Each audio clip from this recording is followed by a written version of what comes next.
देश भर में लगातार सामने आए पेपर लीक के मामले में अब सरकार सख्त हो गई है। पेपर लीक के मामले में सरकार ने लोकसभा से एंटी पेपर लीक संशोधन बिल 2026 पास करा लिया है, लेकिन अभी राज्यसभा में पास नहीं हुआ है। बहरहाल सरकार का ये कहना है कि इस कानून से परीक्षा माफियाओं पर बड़ी कार्रवाई होगी और साथ ही साथ वो कुछ गलत करने से पहले 2 बार कम से कम सोचेंगे। छात्रों का भविष्य इससे सुरक्षित होगा। लेकिन बिल पास होते ही राजनीति भी पूरी तरह से चरम पर आ गई है। राजनीति के तौर पर देखिए बयानबाजी और तेज हो गई है। बसपा प्रमुख मायावती ने कहा कि सिर्फ कानून बनाना ही काफी नहीं हो जाता है। उन्होंने सवाल उठाते हुए कहा कि सिर्फ न्याय कानून बनाने से पेपर लीक नहीं रुकेगा, बल्कि पूरे व्यवस्था में बदलाव होना आवश्यक है।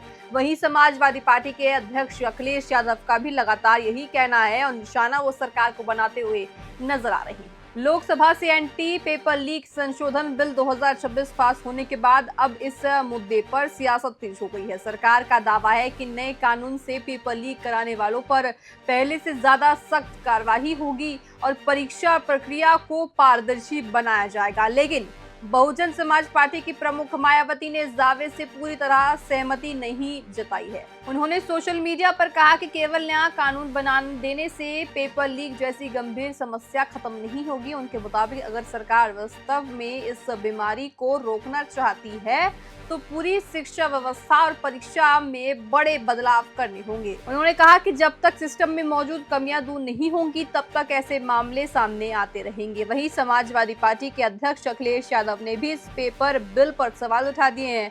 उन्होंने कहा कि सरकार पहले ये बताए कि अब तक हुए पेपर लीक का मामले में कितने दोषियों को सजा मिली है और छात्रों को कितना न्याय मिला है। उनका आरोप है कि सिर्फ कानून बनाना काफी नहीं है, बल्कि उसे ईमानदारी से लागू करना भी उतना ही जरूरी है। गौरतलब देखिए है कि पिछले कुछ वर्षों में देश के कई राज्यों में भर्ती परीक्षाओं और प्रतियोगी परीक्षाओं के पेपर लीक होने के मामले सामने आए हैं।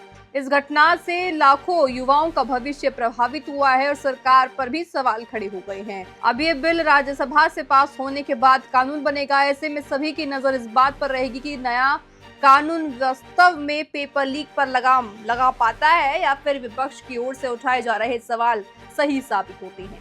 पेपर लीक का मामला करोड़ों युवाओं के भविष्य से जुड़ा हुआ है। ऐसे में पेपर लीक का जो बिल आया है, यानी कि जो बिल अब लाया गया है सरकार के द्वारा, वो कितना ज्यादा प्रभावित होगा वो आगे वाले समय में साफ हो जाएगा। लेकिन अभी ये तो तय है कि विधानसभा चुनावों में भी पूरी तरह से ये पेपर लीक का मामला और ज्यादा उठाया जाएगा और आरोप प्रत्यारोप का दौर और ज्यादा चलता हुआ अब की बार विधानसभा में नजर आएगा।